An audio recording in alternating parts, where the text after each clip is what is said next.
Hi viewers, welcome to our channel. இந்த வீடியோவில் நம்ம என்ன பார்க்க போகிறோம் அப்படின்னா, எல்லாருமே கார் வச்சுருப்பீங்க. ஸோ காரை ஸ்டார்ட் பண்ணும்போது நம்ம என்னென்ன ஒரு சின்ன ஸ்டாண்டர்ட் ப்ரொசீஜர் இருக்குது. ஸோ அது என்ன ப்ரொசீஜர் அப்படின்றத பார்க்கலாம். வாங்க வீடியோக்குள்ளே போகலாம்.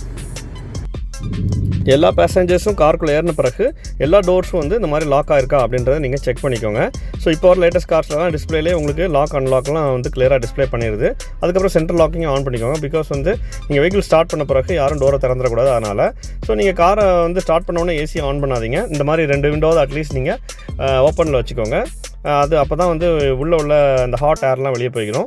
அதுக்கப்புறம் பார்த்தீங்க அப்படின்னா உங்களுக்கு வந்து அந்த கியர் நாப் வந்து எப்பவுமே நீங்கள் கியரில் வச்சு ஸ்டேஷனை நிப்பாட்டிருப்பீங்க. ஸோ அதை நியூட்ரல் பொசிஷன் கொண்டு வந்துருங்க. அதுக்கப்புறம் வந்து பிரேக் வந்து ஹேண்ட் பிரேக்கை ரிலீஸ் பண்ணிக்கோங்க. ஹேண்ட் பிரேக்கோட நீங்கள் வண்டி ஓட்டிங்கன்னா பிரேக் வந்து ரொம்ப வியர் அண்ட் டேர் ஆயிரும். எப்போயுமே நீங்கள் ஸ்டார்ட் பண்ணுறதுக்கு முன்னாடி ஃபுல் கிளச் அண்ட் பிரேக்கில் கால் வச்சுக்கோங்க. அதுக்கப்புறம் பட்டன் ஸ்டார்ட் ஆஇருந்தால் ஒரே ஒரு பட்டன் நீங்கள் 1 செகண்ட் ப்ரெஸ் பண்ணால் போதும்.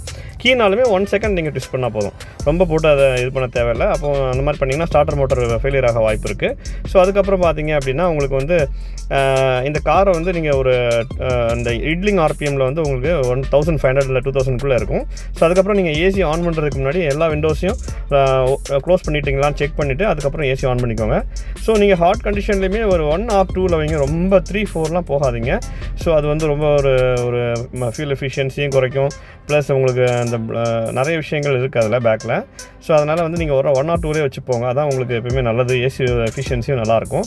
ஸோ இது லாங் போகும்போது பார்த்தீங்கன்னா ஒரு 100 இல்லை 150-200 கிலோமீட்டருக்கு ஒரு தடவை நீங்கள் இந்த மாதிரி அந்த பட்டன்ஸை நீங்கள் மாற்றிக்கோங்க. பிகாஸ் ஏசியில் எல்லா கார்லையுமே இருக்கும். அது வந்து காருக்குள்ளே ஏர் மட்டுமே சர்க்குலேட் பண்ணிகிட்ருக்கோம் ஒரு சைடு வச்சிங்கன்னா. இன்னொன்று வந்து வெளியில் உள்ள நியூ ஏர் எடுத்து ஃப்ரெஷ் ஏர் எடுத்து அது உங்களுக்கு கூல் பண்ணி கொடுக்கும். ஸோ அதனால் அந்த ஃப்ரெஷ் ஏர் இன்டேக் காருக்குள்ளே எப்பவுமே இருக்கணும். Because carbon di oxide formation நிறைய இருக்கும். அதனால் வந்து நீங்கள் அந்த மோட்ஸை மாற்றி போங்க. அது பெட்டர். ஸோ அதுக்கப்புறம் பார்த்தீங்கன்னா இந்த மாதிரி டிஸ்பிளேல வந்து நீங்கள் இந்த 2000 இல்லை 3000 ஆர்பிஎம்குள்ளே போங்க. லாங்கில் போகும்போதெல்லாம் ரொம்ப 4000 5000 போகாதீங்க.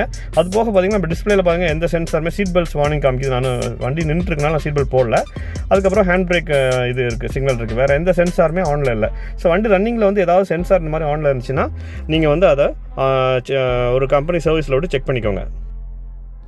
இந்த வீடியோ பிடிச்சிருந்தா லைக் பண்ணுங்கள், கமெண்ட் பண்ணுங்கள், ஷேர் பண்ணுங்கள், சப்ஸ்கிரைப் பண்ணுங்கள். தேங்க்யூ.